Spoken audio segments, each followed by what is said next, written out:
I was 7 years old. I'm 36 years old now. So this was well over 20 years ago. I'm the oldest of six kids. I'm a mama's boy. If you look in the dictionary and look up mama's boy, you'll have my picture right there beside it. So I'm the oldest of six kids, and had a lot of responsibility on me. I was forced to be the man of the house at an early age. My dad, I never saw my mom and my dad together. My dad was in and out of prison for a lot of my life, so my mom raised me. I still love my dad, still talk to him every day, but my mom raised me.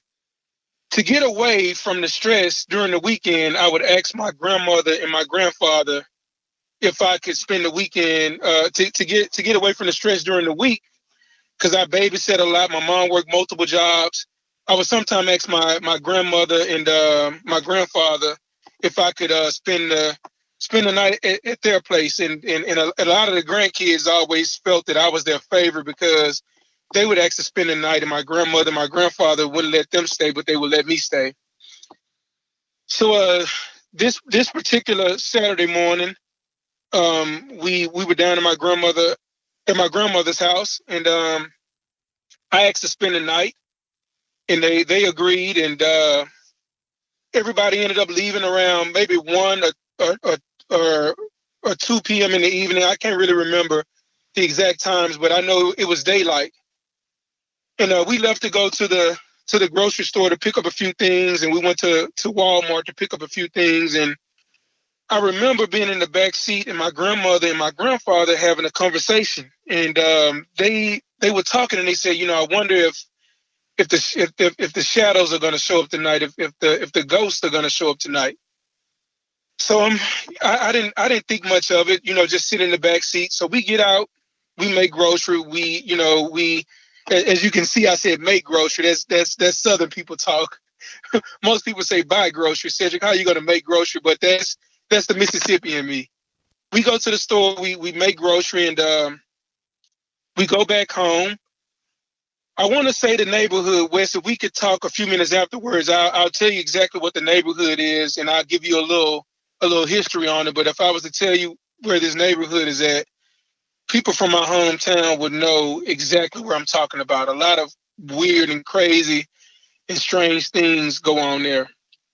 So anyway, fast forward, we get back to the house. It's maybe around 3:00, we'll say. So I'm playing outside, running around. My grandmother, she's in there cooking and different things like that. For my grandfather, he was a man of man. He was a really, really manly man. He rough and rugged, big guy, 350 pounds, solid, just, big black guy, no nonsense type of guy. But he was really good with us as kids, but we knew how far to go. So my grandmother was a strong, black woman, the homemaker, a nourisher, and her food would make your mouth water while you're eating her food. She makes the best seafood gumbo you ever taste in your life. So she's cooking and getting dinner and stuff ready, and I'm the only grandchild there. So by that time they call me in. Let's just say I want to be 100% truthful with you. I don't know the times, but let's just say it's around 5:00 now. So in Mississippi at this time, the sun is about to set, right? So they called me in and they said, hey, come on in. It's time to, take your shower, and we're going to get ready to sit down and eat. So I go in and I bathe. We didn't have a shower. Let me digress. We didn't have a shower. I bathed and got myself together. And so by the time we sat down, the sun is really starting to set to where the sky is starting to change, where it's going to get ready to get dark. So my grandmother and my grandfather, they go out and they sit on the porch. And the only reason why I don't want this story being told is because they're still living, and I know it'll be a lot of controversy. But anyway, so they go out and they sit on the porch. I'm sitting there and I'm watching television. Me and my grandmother, used to like Showtime at the Apollo. We would watch that together. But it didn't, at the time, I think that didn't come on until like 9 o'clock or 10 o'clock at night. So we still had a few hours.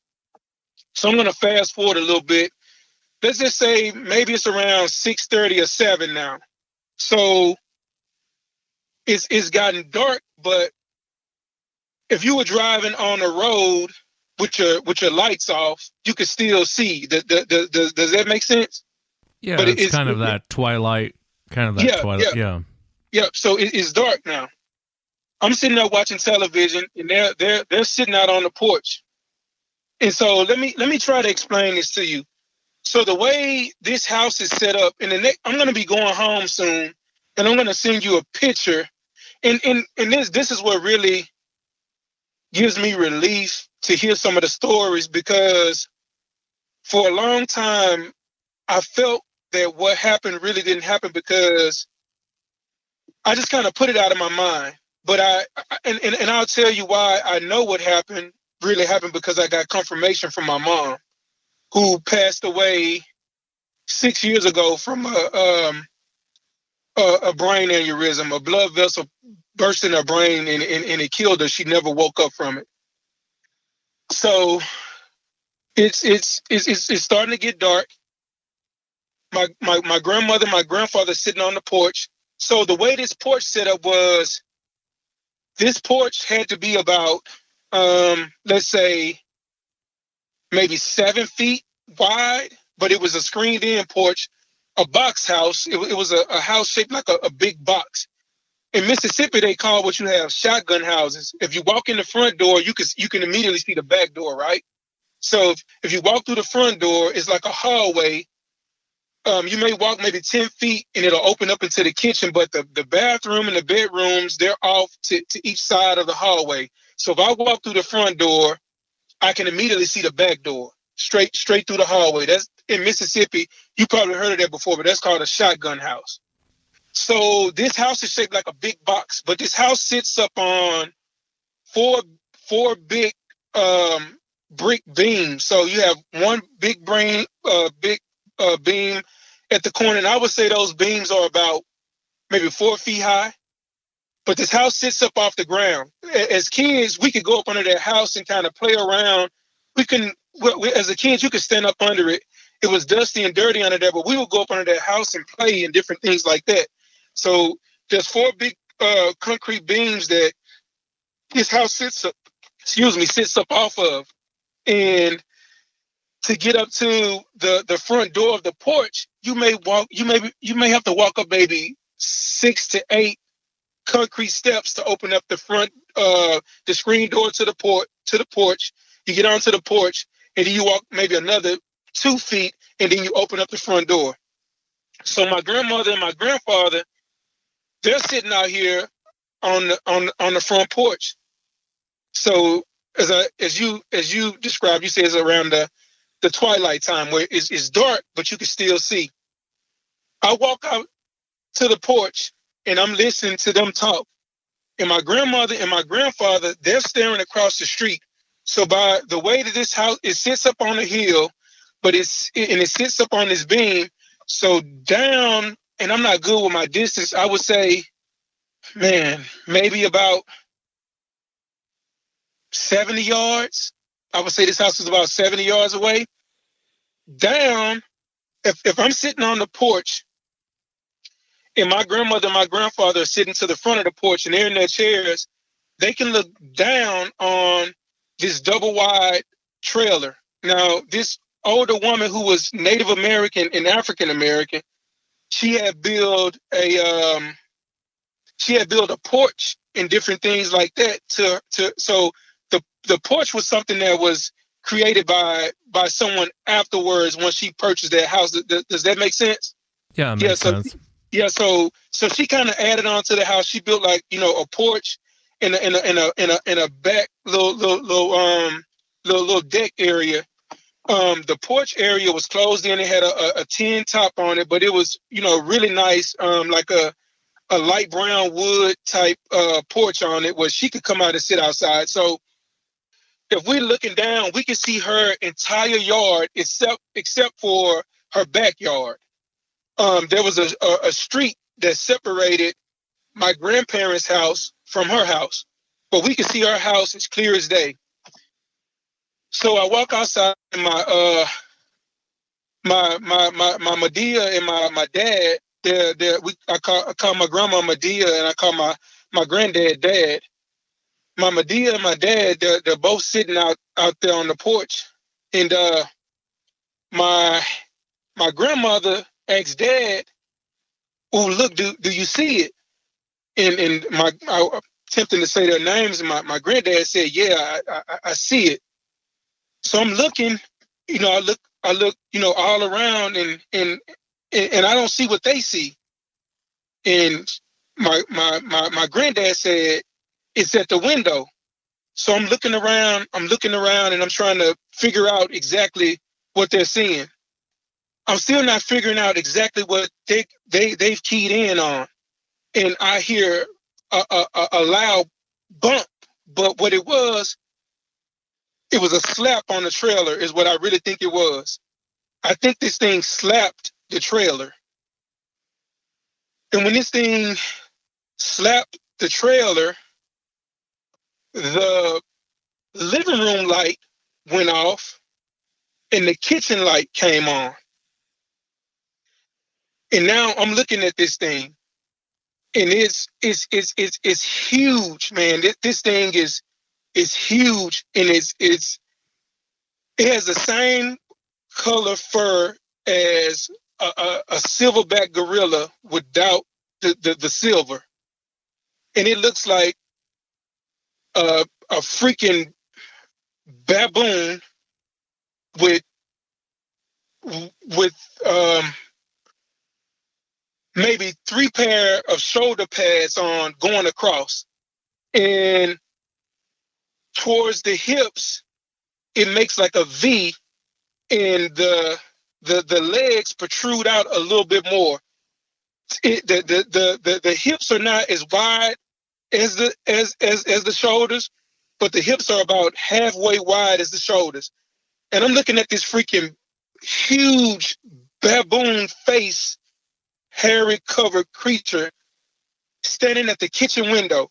So the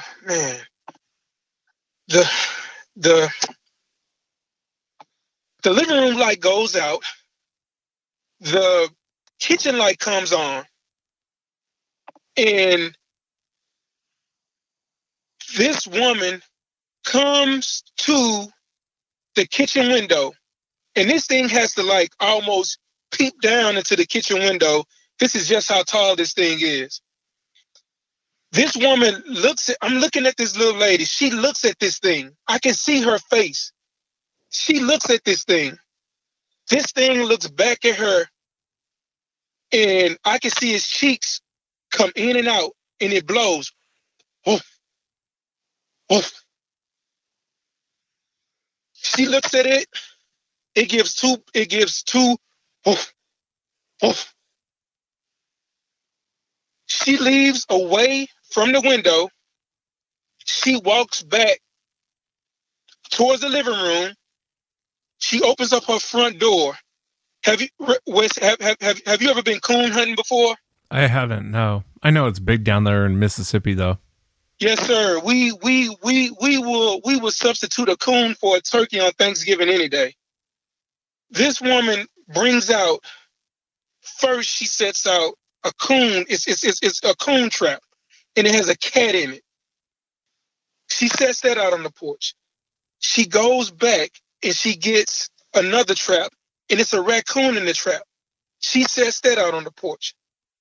Now here's where the thing I can only describe as a giant spider comes from around the porch. My grandmother or my granddad says, "Oh, look, there's another one."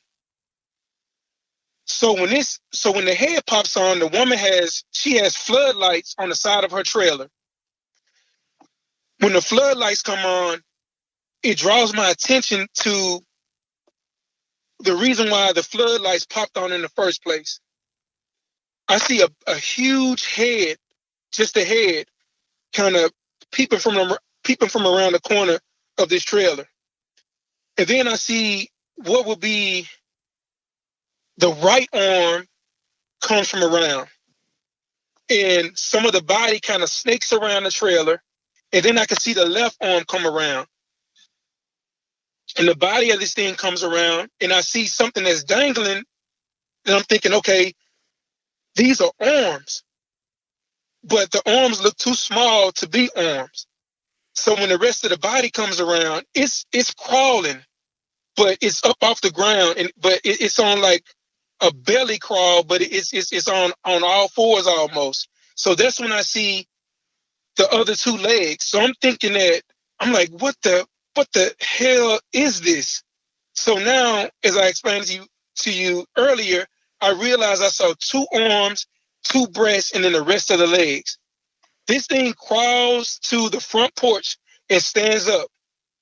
This thing is about maybe a foot and a half smaller than what's standing at the window. But now this thing is now looking over at the thing that's on all fours, walk towards the porch.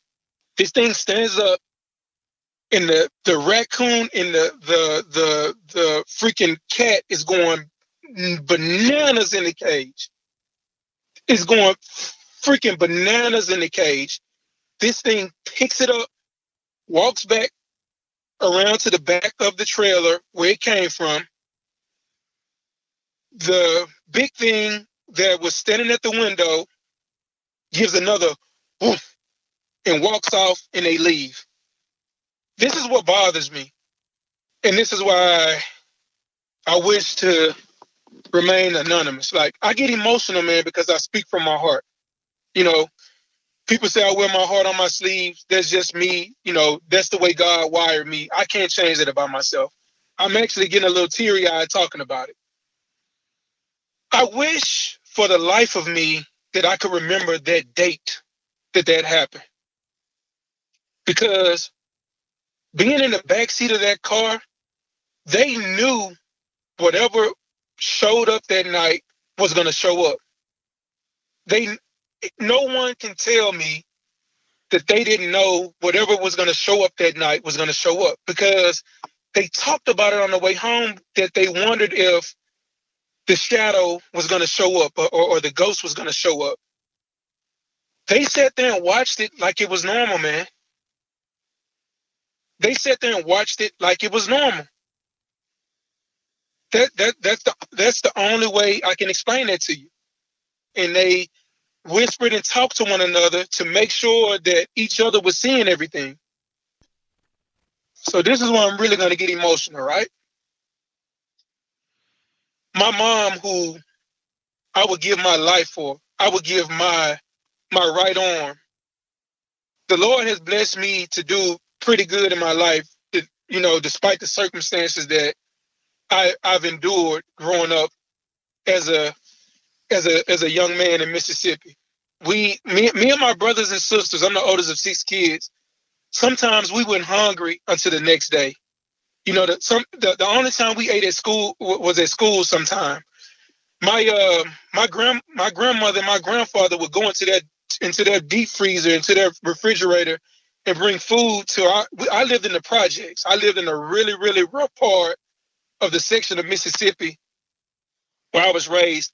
I lived in a neighborhood so bad to where the police wouldn't show up until the gunshots stopped. Like, it was really, really bad, man. So as I told you before, staying with my dear and my papa and my daddy, they gave me a chance to kind of get away, because I could run and play where they lived. I had an uncle that lived right down the road from them, where he had goats, a mule, chickens, hogs, and he would, you know, pay me, you know, $2 a day to go and help him, you know, feed slops to the hogs and different things like that. You know, I come from a place where most of the people, they grew everything, you know, that they ate.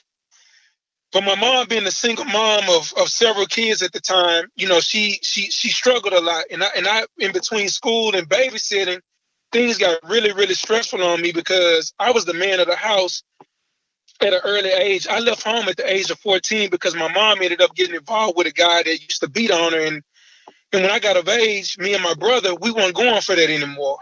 But anyway, so the next day, my mom comes to pick me up. And the ride home, I tell my mom what I saw. I tell her the entire story, just like I'm telling you. And my mom told me, oh, those have been around ever since I was a little girl. My mom told me those have been around ever since she was a little girl. She believed me because she saw it too. I don't know if it was in that same manner, but my mom has seen it too. My mom said those have been around ever since she was a little girl. She believed me. My mom told me those have been around ever since she was a little girl, and she believed me. She asked me if my Madea and my daddy know I saw it, and they saw me looking at it too. And my mom told me not to repeat what I saw. But my brother, who is my best friend, I told him too. I told him what I saw too. He was a little skeptical at the time, but he know that I wasn't lying. And I told him that Mama said she saw the same thing growing up as a little girl. And my mom said everybody around that part of the neighborhood knew about those things. This thing looked like a freaking giant but skinny, it had like a giant but skinny gorilla body. It wasn't as wide as a gorilla. But the just imagine if you take a giant baboon's head and sitting on top of a gigantic gorilla body. The snout and the face protruded, so the snout had the wrinkles in it. The face was a dark, almost leathery black. The face was like a almost dark, leathery black. The eyes, I couldn't really see the color on the one that was facing the kitchen window. All I could see was black from the side. Now, when it faced to look towards us, when it faced to look towards the one that was crawling on the ground, all I could see was black. But this thing clearly had like a gorilla. It had a gorilla face, but the snout was more protruded, if that makes sense. And the female looked almost identical, just a little bit smaller. That woman came to that window and looked at that thing without any fear. She was not afraid. And this is not a big woman I'm talking about. This is a small woman. This was not a big woman. This was a small Native American and African American woman. I have the hair standing on top of my head right now. Those things can snake around like a freaking snake. The arm wrapped around that house, I saw like at least 2 feet of arm after I saw the head. And the body snaked around. And then that's when the right arm, I think, either way, the other arm came around. And not even half of the body, the first portion of the body I saw, and I saw something else dangling. And I thought it was the arms. And I'm like, how in the hell do I see arms already? The head and the back that I'm seeing so far in this thing doesn't account for arms showing. It was breasts. Now that I look back on it, hindsight is 20/20. And back then as a kid, I paid attention to a lot of stuff. Those were breasts on that thing. And it snaked around. The belly wasn't touching the ground, but it was a few inches above the ground. I'm not gonna say a few inches, maybe 10 inches above the ground. But this thing was crawling. And it moved, man. This thing looked like a freaking giant black snake. I'm telling you. I know what I saw. I know what I saw. And I love my mom, and I know what my mom told me. And I know what I saw for myself.